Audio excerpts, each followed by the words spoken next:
All right, I'm gonna test this out. Good morning. Most people are told to invest into stocks and hope for the best, but that's just one lane. Let me show you 7 that actually help you buy back your time today.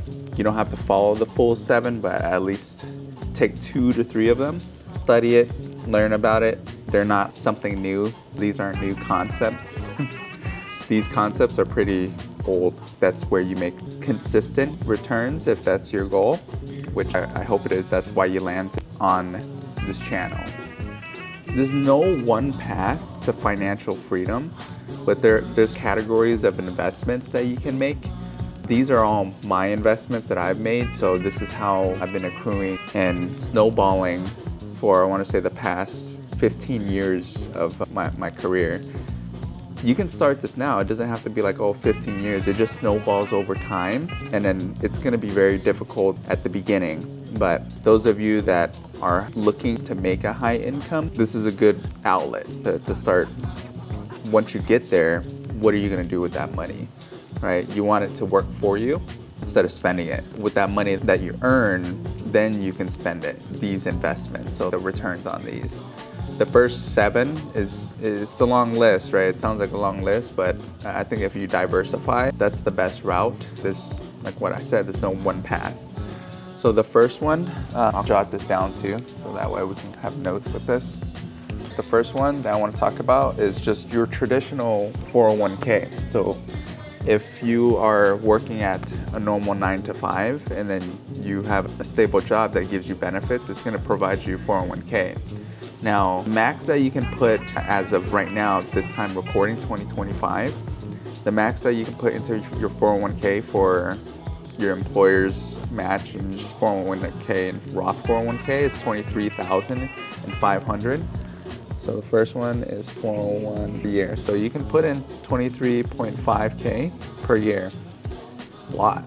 To be able, that's a lot. You can accrue more and then you can contribute up to 23.5, but imagine your employer matches 100% of your 23,500 as the 6%. Let's say it's 6%.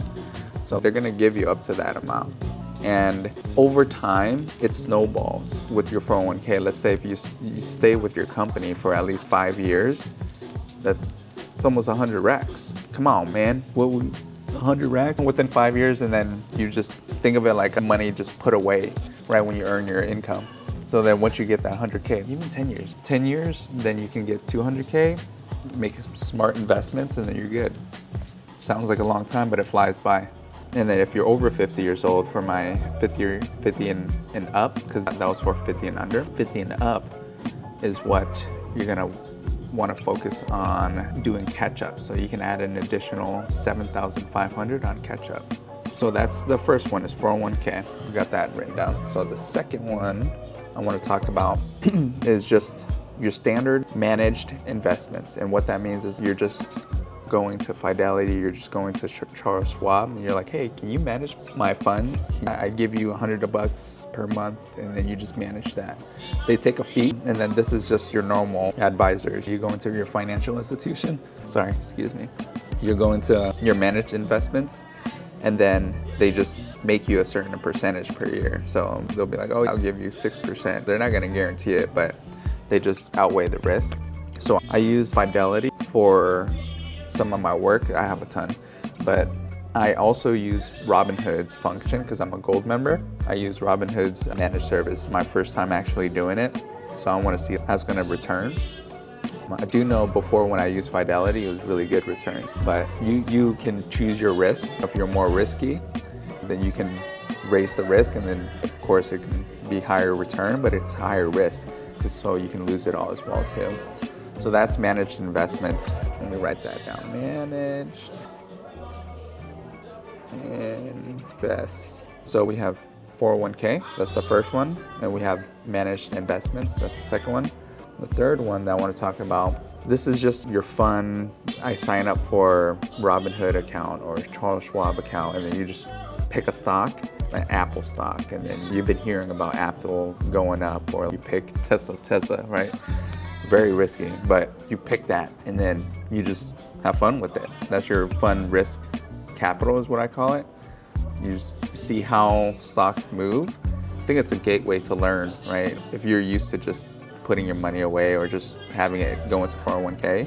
I'm not a financial advisor, but I highly suggest you start learning at least about some of this, because what are you going to do when you retire? All your money's inside of a 401k anyways, and so you have to learn about how the market works. That's just my 2 cents. The faster that you can learn about it, the more educated you can be on your investments. When you're working your 9-to-5 job, you're focused on that piece. Well, when you retire, whether your goal is to retire early or later, either way you're going to retire, you're going to be looking at that. So that's going to be your 9-to-5. You're just going to be replacing it, right? Because you're always going to have to look at your finances. So that's the fun risk capital, just to see fun risk investments. So you got 401k, you've got managed investments, you've got your fund risk investments. The fourth one that I want to talk about, and I've talked about this in my previous channel a little bit, along the lines of rich dad, poor dad, and then the cash flow quadrants, having some of these investments. All these are on the investment side, right? But one thing that he doesn't cover about is whole life insurance. And so this is going to be very similar to 401k, but whole life insurance, using it as infinite banking, is a great vehicle. It's solid for me because I've been using it for years. It snowballs. So you have the security of generational wealth, and then you also can use it to pay off debt, and then you snowball it, and then once your term is about to end and you pay off that specific policy, it's all like cash. You start seeing cash flow, and so it's a great way to snowball the investment. So I see it as an investment. Others see it as a way to hedge risk of death. So that's how I see it, man. So it's just like, so that's the fourth one, is whole life insurance. Shit, I can't spell today. Whole life insurance. Caveat to this one, you have to make your policy. You have to be very cautious with how you do this. So the policy has to be written correctly. Otherwise, you're just gonna buy like a term life insurance, which is, you can get it if you want, but that's not what the purpose of what I'm talking about. So I'll go into detail in another video, and just comment below if you want to know more about this topic, and just let me know. Okay. Now the fifth one that I have is Crypto Life, Crypto Bro.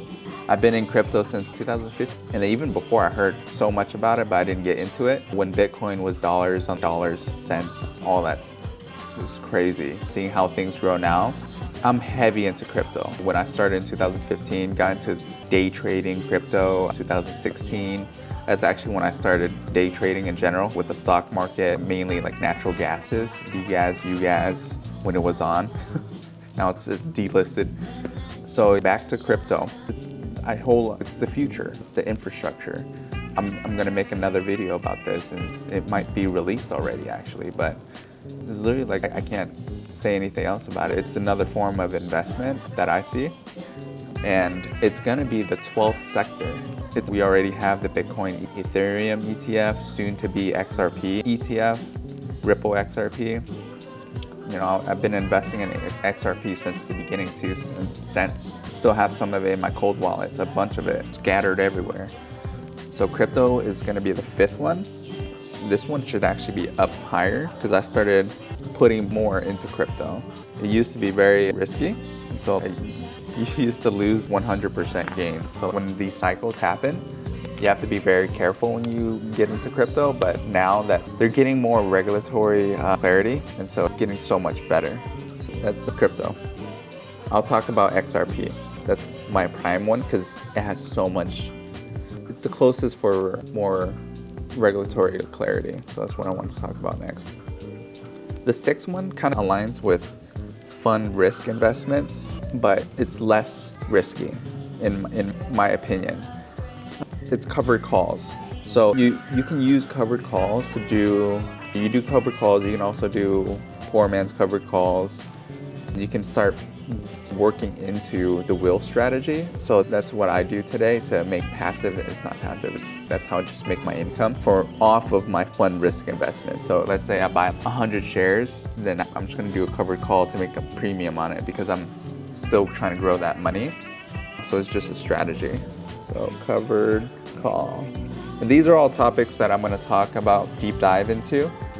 So that way you guys can learn about making the best choices for 401k, being able to actually, how do you even get working with the managed investments, and then how to sign up for Robinhood for all your fund investments, whole life insurance, how do you even start that, right?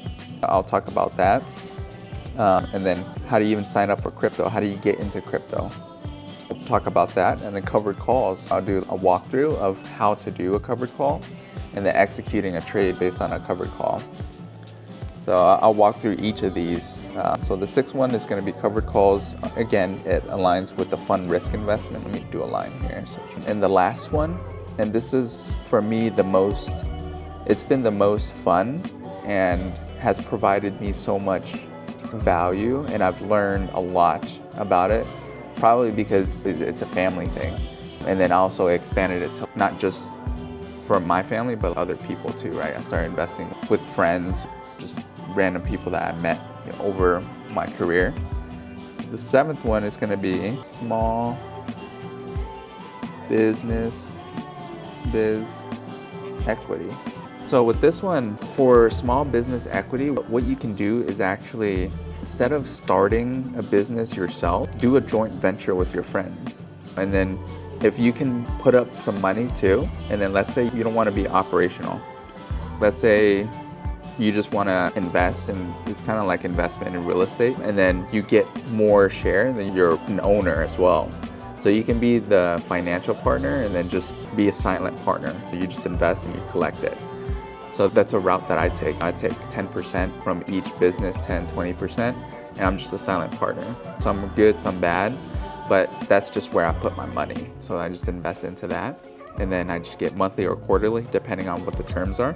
Withdrawals, that's what they do. They just pay it out in withdrawals, and that's how I get my money. So those are the 7 quick breakdowns that I wanted to talk about. These pick 2 to 3 at least out of these, and then just start learning about it. These are my 7. It's probably over the top, but I might be missing some more because I do some random stuff. I just like to have fun. I think all of these are not set in stone. I do stuff within 401k too that is very similar to whole life insurance, so that way you're not getting taxed on it. So I have so many different strategies that it's very effective. And so I want to get it out there to you guys. But first and foremost, these are my 7 that I wanted to bring to you. And, which of these tools are you using? Or do you want to learn more about your stack? And let me pause that. Drop your stack in the comments and let's break it down together. Thank you. Bye.